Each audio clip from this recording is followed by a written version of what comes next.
the Cyber Hub bunker and studio, you're tuning in to the Cyber Hub podcast. And now for your host and CISO, James Azar. Bonjour, le frère. I forgot how to say friends in French, but Mon ami. Mon ami, that's right. My French is really has gotten really rusty. 4 years of French, and all I know how to say is oui, bonjour, je m'appelle James, comment allez-vous? J'ai joué le football. Et je voudrais un double espresso. I've got my double espresso right here, Philippe. Don't threaten me. Yeah. All right, y'all. Welcome to an awesome show here. We've got a really great Friday conversation coming to all of y'all. We're going to be talking threat intel. So all of you threat intel geeks, nerds, and enthusiasts and others, thank you for joining me and my good friend Philippe here from the other side of the pond. Beautiful France. What's happening, buddy? How's it going? Thanks for being on the show. James. So happy to be here. Well, what's happening is that we have a lot of activity on the radar right now, as you saw in the news. It's very interesting what's unfolding. So I have funny reports of people wondering why there are so many new IPs all of a sudden popping on the radar, and we are all very thrilled about what's happening. Yeah, it's so for everyone kind of getting an idea. We're recording this a day after Microsoft and the whole world kind of let us know China's been trawling critical infrastructure in the U.S. and across Asia for the last 2 years in a lay off the land type of technique, kind of an undetected technique. And I'm Philippe. I'll tell you this, man. I've said that the West is a death by 1,000 cuts by our adversaries, right? Because little by little they just pick at different things, and eventually they hit an artery, right? You ever watch like a good Tarantino movie like Kill Bill, right? With the swords, they're constantly hitting each other until you finally chop someone's head off or you hit an artery and then they die. The fight scene's over. I feel like China's with the sword and we're just getting cut and bleeding in different places, and we're hoping they don't hit an artery, but hitting critical infrastructure would nick an artery. What are your thoughts on what's the threat intel world looking at China's activities, especially over the last, year or so since Russia kind of invaded Ukraine in February of last year to now? China's kind of been prepping its own little exercise to go after Taiwan. What are you seeing in the threat intel world around that? Well, I think, James, we are in the exact gray zone war. This place where you don't have no dead bodies on the field. You don't have no destruction of values, of houses, of compounds, on real estate or whatever. If you have a weapon like, say, an atomic bomb, right? You can say that you will launch it, but you will never in the end, because it would sign the death of your country. It's a frontier. It's a line drawn in the sand. You just don't do this. It's too destructive. Now, what is the opposite in the spectrum? Cyber war. Cyber warfare doesn't kill anyone, or usually doesn't kill anyone, right? It's about taking the upper hand on your opponent. And it's a gray zone war because you don't have to make any war declaration before going after your target. So it's a war that everybody is fighting, US included, don't get me wrong. But China has been a very prominent actor on this field for as long as I can recall. Already like 10 years ago, I don't know if you remember, I don't know if the guys around the table in the audience remember, that there was this huge BGP session stealing, right? So what they did, they actually said, I am Google, I am Microsoft, I am whatever American company you can think, so that when the computer were making requests, actually they would end up into a Chinese node that would obviously be listened to in the hope of getting passwords or secrets or whatever. So they've been doing this forever. It's just they have been ramping up lately because they feel threatened around Taiwan and reciprocally, obviously. And they use this weapon to the maximum. So are they very dangerous? I wouldn't say it's very different from usual. Okay, that's that's another point of view. Yes, the magnitude is different, but what do you expect? We speak China here. They're just ramping up ever. So I just want to let all of our audience know that Philippe and I don't always agree. We're still friends, and when we see each other, we'd still have an espresso. We still ask about each other's families, and we still love each other. I think this is where I a bit disagree, because I'll tell you why I kind of disagree with this point, and feel free to correct me once I make my point if you feel like I'm off. The difference between what's China been doing over the last 10 years to what China's doing now over the last year and 3 months, 15 months, right? February was when Russia invaded Ukraine. China kind of stood on the sideline for 30 days because the world was busy with Russia and the Ukraine, kind of watched global response, right? And then what China's done around global response is they've done a few different things that I think most people in cybersecurity ignore, but being that I'm a former Intel guy, military intelligence and so forth, I kind of tend to look at the whole picture. So here's what China's done in the last 15 months. And here's why I think this is concerning. One, they've gathered BRICS. BRICS, for those who don't know, that's Brazil, Russia, India, South Africa, and China. Okay. And they've all agreed to establish a joint currency for trade in between them, so it's no longer US dollar. That essentially absolves them from any US sanctions, because the way the West, the way the EU, the US and NATO and the West sanctioned Russia in the early days was no longer trade US dollars. You can't fly your planes into our airports. You can't do any of these things. And so what they've done now is they've established kind of a credo over the last several weeks of a one currency for trade in between those five nations, understanding that no matter what China does or what Russia does, they've got their own trade currency that can't be sanctioned, right? That can't be sanctioned. And India can set up separate companies that can go on a sanction list, but they can trade under, name one here and trade under a different name in different locations of India. And no one would be any of the wiser for the most part, right? Especially when they're not having joint leadership, joint bank accounts, the whole nine. They've also really increased the way they're targeting critical infrastructure across Eastern Europe, having Russia do some of their bidding.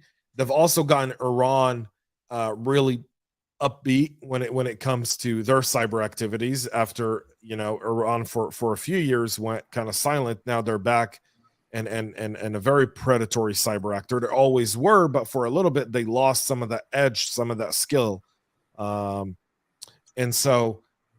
now this is kind of like the call for war for me, right? Control critical infrastructure. I'm gonna invade Taiwan. I'm gonna kill the power grid and kill the communications in Guam, which is the forward-facing base for the U.S. and its Asian Pacific allies in the event they need to defend Taiwan. Probably knock out electricity in Virginia, Maryland, California, and the West Coast. So you're really disabling any sort of response, potentially putting Alaska as well in that list. So you really eliminate any sort of Asian response, timely Asian response. That and everything they've been doing has been practicing invading the island and capturing it within 3 to 4 days. So you would assume that if they can knock off the power grid for 3 to 5 days, that would give them enough time to grab a foothold on Taiwan without any resistance, and thus really disable any sort of defense of the island and of 90% of the semiconductor manufacturing in the world that China at that point would completely control. But you do think US doesn't have the same retaliatory possibilities? They are not bad at it. They are ready for it. They have the exact same mirroring capacities of shutting down a lot of Chinese capacities. This is what I hope, at least for US. And that's pretty much sure on my end that they do. Now, back to your first point, currency. Well, it's not ready by a long mile. They have not enough reserves by a long mile. Dollar is still the main currency world out. Euro is going second. Before people go for the yuan, they will have to establish trust, and China has a real hard time establishing trust with its allies. And most of the US debt is in the hand of Chinese. Anyway, when you print $1 in the US, 90% of it is owned by Chinese debt, but the US debt is owned by Chinese. Well, China buys US government bonds, right? Yeah. Like they don't own the debt; they're buying the bonds. Yeah. Yes. So if they want to crash the dollar tomorrow, they can. And by the way, they can set up front companies, doing this in dollars without it being stamped China or India or whatever. So I think this is all, being very loud on something that is not so realistic on the short term at least. Now, critical infrastructure targeting is new. I agree with you. And this is, I think, bilateral. Now, the problem is I'm fairly certain and confident this is Chinese behind. Okay, fine. Now, how do we know? How do you make attribution? Oh, because the IPs come from China?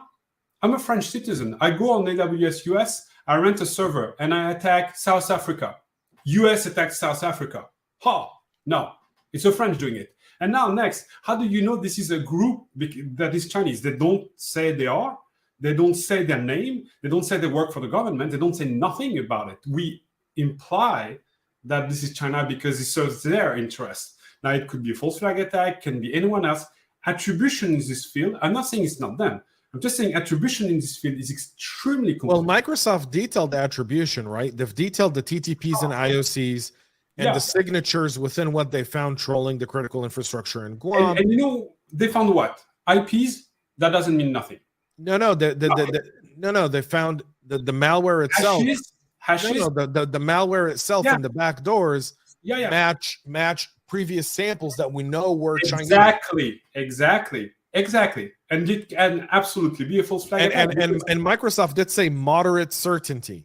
They never said we're 100. They didn't say 100% certainty. They said moderate certainty. I think it's very important to note. Yeah, and that's the point. This is gray zone war because you don't get caught. You can use someone else's malware and they have the same hash and show the same patterns because they are known. We all have those samples, right? So Russian can do it, Lebanon can do it, South Korea can do it. Anyone can act like they are Chinese. So attributing 100% to Chinese, and again, I'm not saying they're not doing it. That is very important because they have the most motivation to do it. But even Microsoft says we have a mild confidence in this. So before triggering a button, you would need a level of certainty that is magnitude higher, right? And this is the Five Eyes confirmed that it's China, right? The Five Eye intelligence group confirmed that. I'm not saying I believe them, right? I question everything that typically comes from government as any logical person would. But anyway, it's not enough to trigger a response, which is sad. But this is you can't trigger a response. Here's the thing, though. I talked about it on my show this morning, right? What kind of response can you trigger to cyber? Exactly. If you hack back, you risk the risk of escalation. It's almost like, you know, they launch a missile, I launch a missile back, they launch, then two missiles what I need, and then eventually is it an all-out war, right? There's a level to be there's response needs to be kind of calculated, but you know, China holds a lot of US debt, but the US is China's largest customer. So you have balls of each other in the hands. Right. And the other problem is we speak war, but it's more secret services. No. It is rather you using cyber activity as a secret service weapon, whereas China is very officially using it as an army. And let me give you a reference on this. Please. Back 10 years, I got to see one of the top-notch guy of FireEye. He came to France to explain the banks what they need to use FireEye, whatever. The guy was a former CIA officer, very high ranking. And he said, you know what? We have absolute certainty that there is 500,000 by then, 500,000. So you can count 1 million now. 500,000 Chinese in the ranks of the army that are solely dedicated to hacking, to cyber criminality, right? Whether it's for, you know, the eyes of the one seeing it may differ and you put a different tag on the names that what they are doing, but they have 500,000 people within the rank of the army doing this. Now in the US, it's different. You use it as a secret service. So you don't go all out showing what you can do, whereas China is going all out showing what they can do. And if US need to retaliate, they will be subtle on this. They will not launch a missile. The moment they need to trigger, they will pull the trigger, but at the very last minute, so the enemy doesn't know.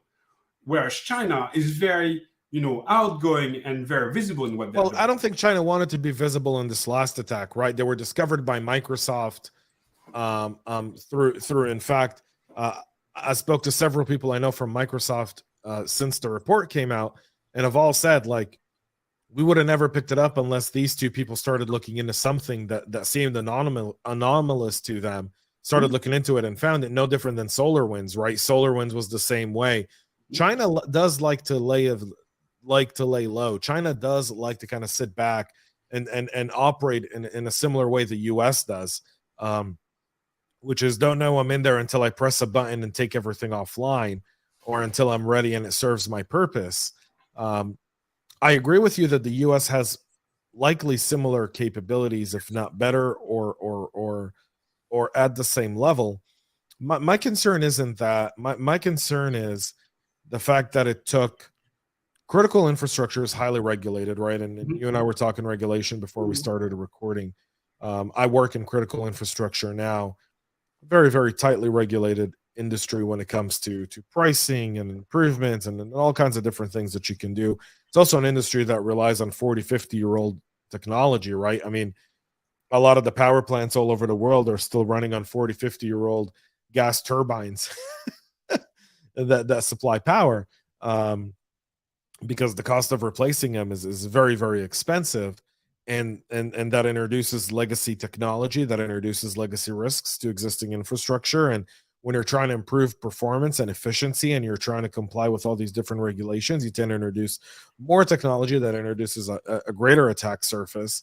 So the question is, you kind of look at this and you go, well, we're regulatory framework is supposed to sort of prevent or deter this type of stuff, but it's not really. In your world, do you think regulation's really going to solve this problem? As governments regulate more power companies, you think it's going to solve? I mean, on that front, no, because let's look at the ban, for example. We all agreed to ban chemical weapons because we said it's the shittiest way of dying on the battlefield. It's unfair, right? So nobody uses, or supposedly nobody uses chemical weapons anymore. right. There are very few countries doing it, and I've been caught doing it. Well, we know Syria used chemical weapons on its own people during the Arab Spring. Sometimes Russia to kill specific people and so on. But mostly you don't see it on the battlefield. And I don't think like China and USA would use in any way any chemical on the battlefield. Same goes for the nuclear weapons. You just don't use them. But we could not issue a ban on those technological warfare, neither on AI or whatever, that you don't use it in an aggressive way. There are people actually, as we speak, training offensive AI. And I know it for a fact. They are learning exactly in the same way like LLM are working, based on a large number of attacks seen and a large number of methods, and they are learning and rehearsing and training the AI, and they are becoming good at it, right? There's no ban you can issue on that. No country will say, we don't want to get a chance of fighting this war. The day we lose it, okay, we'll be okay for a ban. So they are either a loser or a big-time winner that can issue a ban. Right. Yeah, I mean, I'll tell you this. You and I were talking regulatory. I've yet to see a government regulation stop a data breach or stop a data leak. Just never happened. It hasn't happened. The fact is, when you look at the kind of the landscape of this week, and for us in the U.S., Philippe, something else happened this week as well, which is the Government Auditing Office, the GAO, did a cloud security audit on 6 major agencies in the government and found that they all failed it, including the Department of Homeland Security, which oversees CISA, which is the Cybersecurity Infrastructure Security Agency. Treasury was another one of those. The people that manage the U.S.'s money failed their cloud security audit. So was agriculture and transportation and a few others, right? So my concern comes to the fact that when we look at critical infrastructure by definition, and I mean by Western definition, right? The US, French, British, Australian definition of critical infrastructure, it's not just electricity, oil and gas, it's also aviation, it's also trains, it's public transportation systems, it's also financial services and financial technologies, hospitals and healthcare. And so when you kind of look at all of this and you realize the governments are failing their own audits across, and it's not exclusively in America. No. The same has happened in the EU. Many EU nations have failed their cyber audits from a government perspective, and that kind of gets me, to question whether or not we even have a chance when you've got China now that has, let's say, let's go with the modest. They've got 500,000 soldiers that are part of their cyber unit, right? Even in Israel, right? The largest military unit in Israel is 8,200. Their cyber unit, right? It's not their military battle units. Yeah, those guys, have a pretty decent team, but one of the biggest units in Israel's military is 8,200. So you kind of look at that and you go, everyone's investing in cyber because they realize that's really the next big frontier. And meanwhile, we can't even get our own houses in order. I'm not saying China does, right? No, but I'm saying that China doesn't audit itself and publish the results, right? We live in democracies. We live where these results and there's accountability to the people. China does not. China could be in a worse position than we are.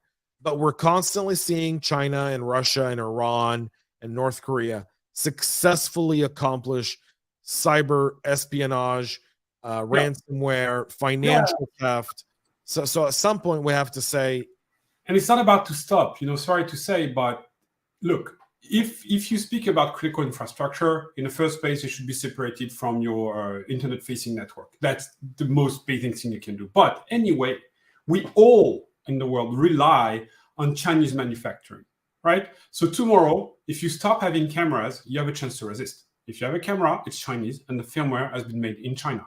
Now you hope it's not rigged.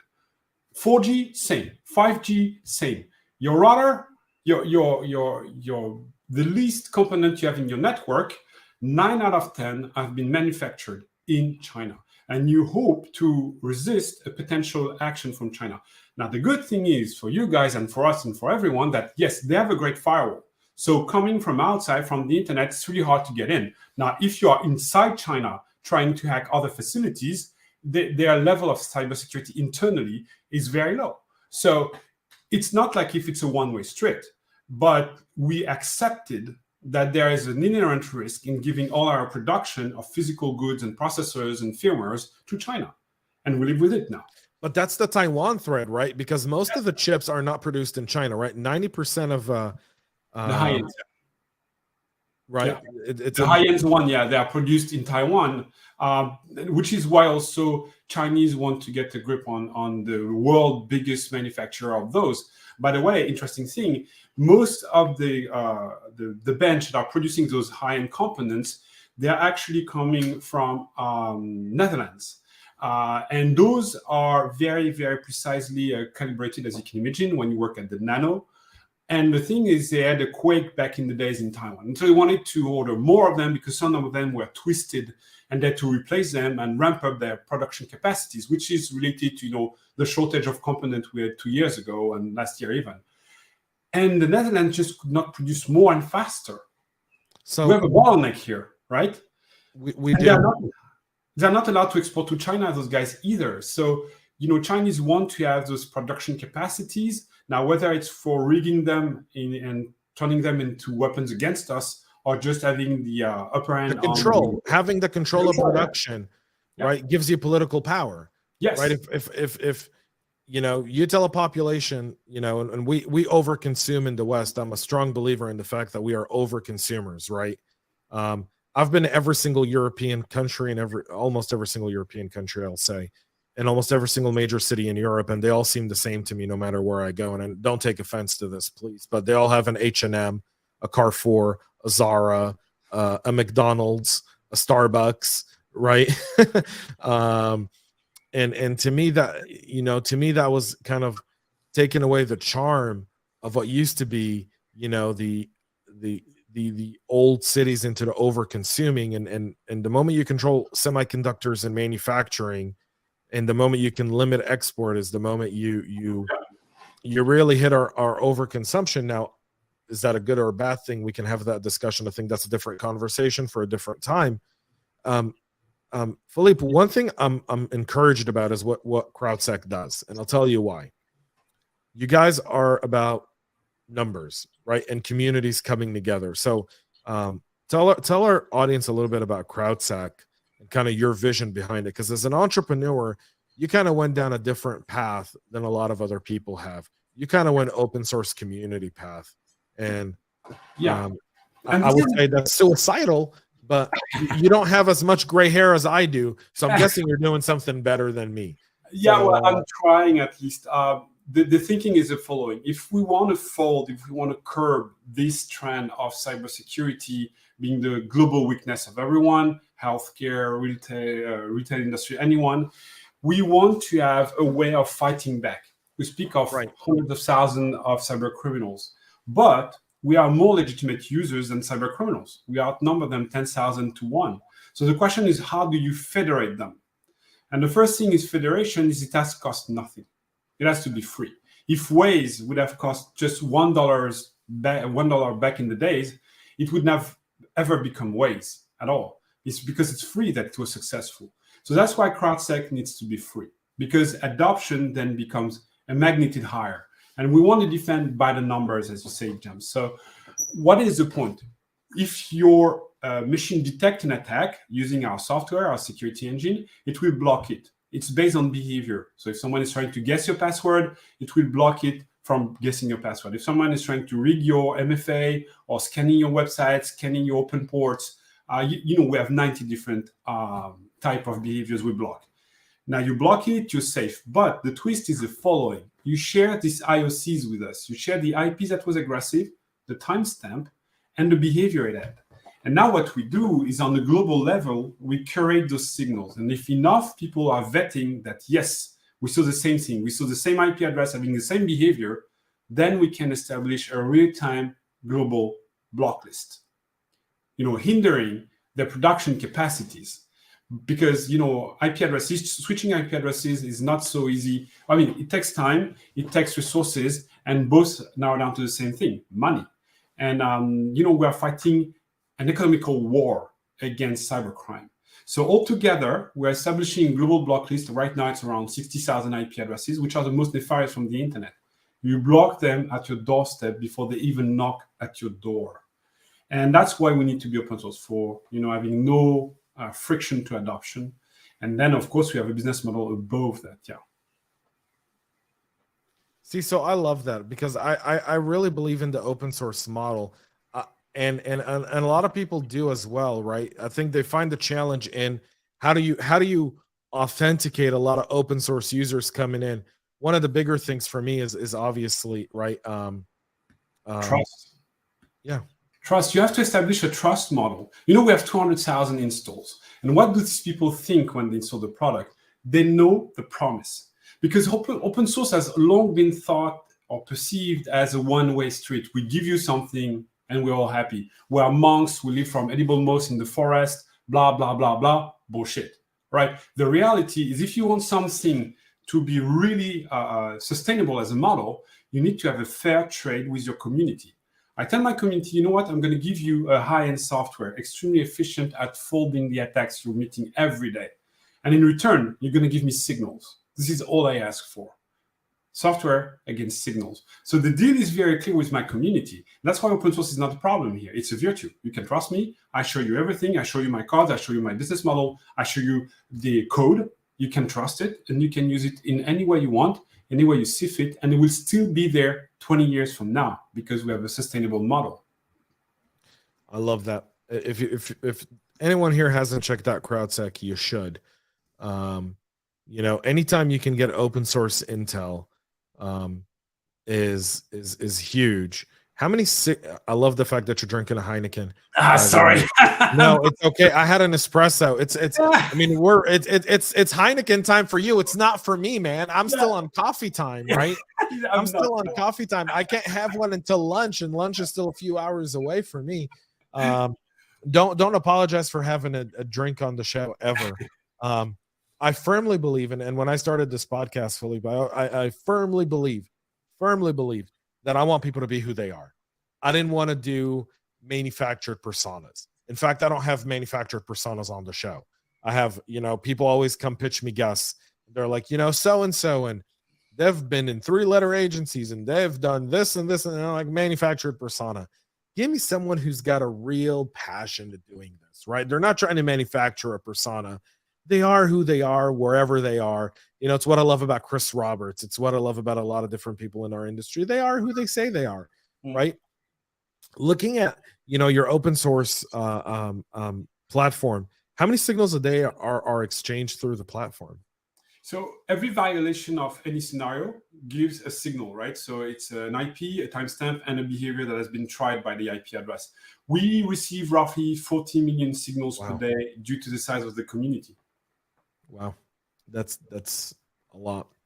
That's the beauty. That's what I love about the cybersecurity community, right? As a whole, when you think of what happened post-COVID, right as COVID kind of took place, you had a bunch of different groups come together to help hospitals and facilities that had no way of defending themselves from cyber or kind of telehealth come in and volunteer and give people free tools and give people free advice and set them up so that we can do that. And that was global, right? And seeing this is even more exciting. It just reaffirms the fact that good guys always prevail. It's just a matter of time, and Yeah. it's the confidence of that. Yeah, and you know what's interesting in this model is we are dealing with ingress, right? So people coming from outside into your network, into your exposed workloads. And since we are the only one doing it on ingress almost, and on the behavior standpoint, we see things that nobody else sees, right? That other CTI feed are not aware of. And some of them are comparing our data source with their own, and they see that there is only a 10% overlap. Everything else is new to them. And that's great because we bring something new at the table in the CTI world, and that's what we are proud of. Yeah, I'm a firm believer, by the way, in the open source model. Always have, always will be.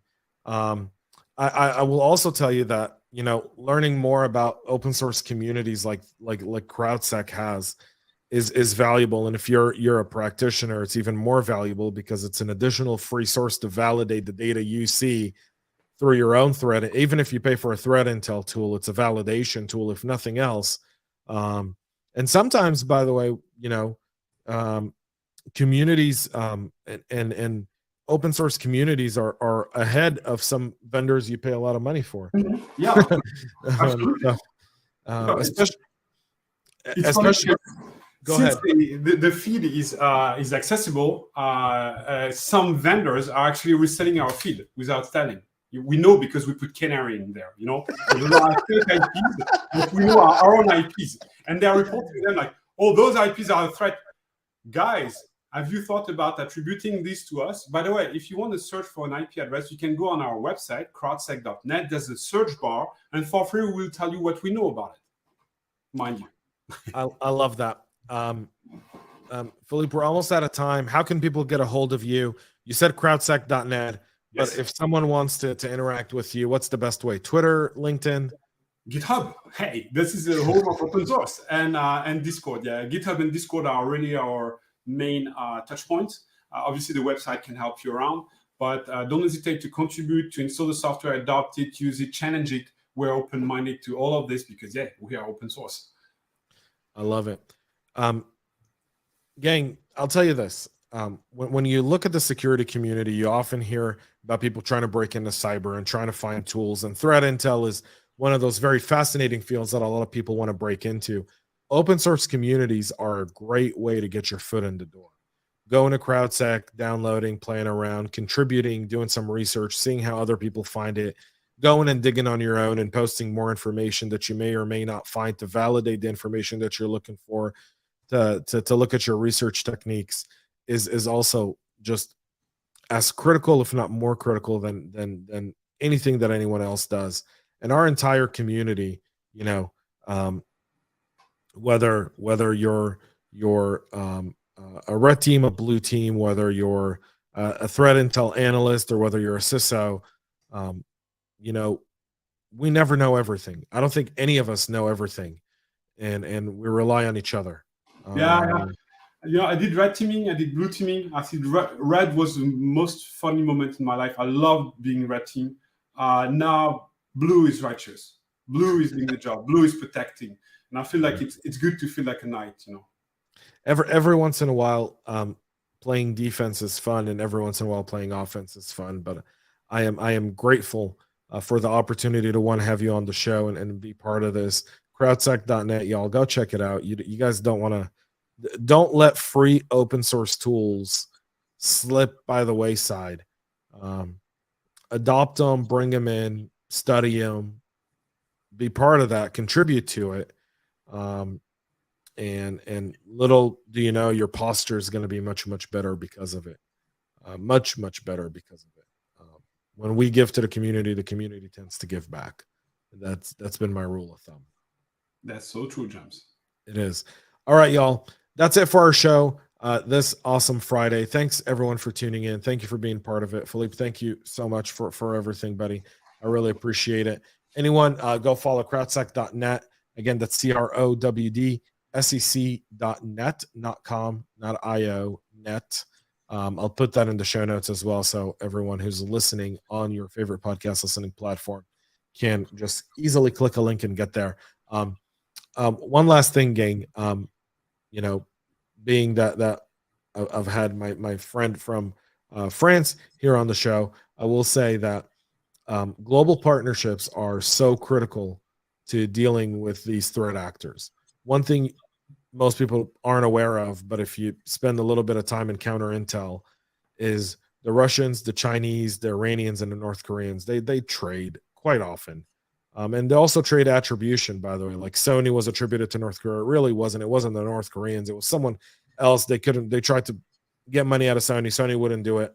So they sold it to the North Koreans, and it happened to be because the North Koreans were pissed at Sony for making the movie with James Franco and what's his name, Seth Rogen on what's it called, The Interview, where they were making fun of the North Korean dictator. So, like, attribution and globalism, they work together. They're obviously sharing tools and intel. We need to do the same.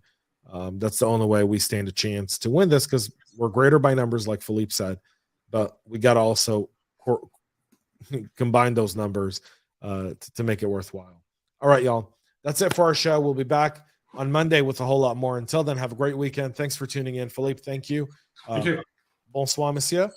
And see y'all later. Bonne soirée. We love feedback, so make sure to connect with us on social media and subscribe to our podcast on your favorite podcast listening platform.